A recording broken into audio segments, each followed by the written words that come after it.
এই ধর্ষণ কাণ্ডে সহযোগিনী সর্দারনী কবিতা তাকে আমরা গ্রেফতার করেছি। মানে এই ঘটনার সাথে জড়িত সকলকে আমরা গ্রেফতার করেছি। প্রাথমিকভাবে তারা আমাদের কাছে স্বীকার করেছে যে ঘটনার সাথে তারা জড়িত, সহযোগিনী সেও স্বীকার করেছে যে আমি এই কাজটা করেছি। সুতরাং ঘটনা এটা মানে সকলেই স্বীকার করেছে। অভিযান চালিয়েছে জেলা পুলিশ মানে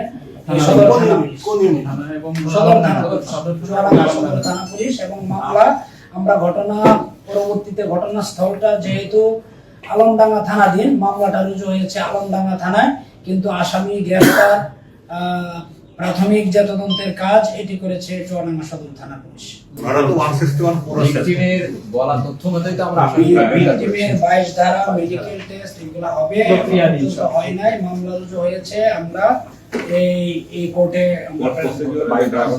ঘটনা হচ্ছে 25শে মার্চ সন্ধ্যা 7টা থেকে 10টার মধ্যে। 25শে মার্চ সন্ধ্যা 7টায় তাকে তার বাড়ি থেকে ফুসলিয়ে নিয়ে যায়।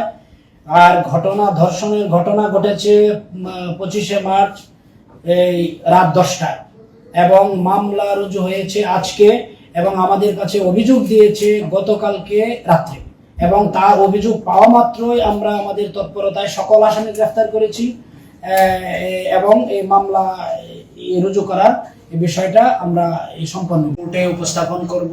এই কোর্টে বিজ্ঞ আদালতের কাছে সে যদি 164 করে তো আমরা বিজ্ঞ আদালতে আবেদন করব।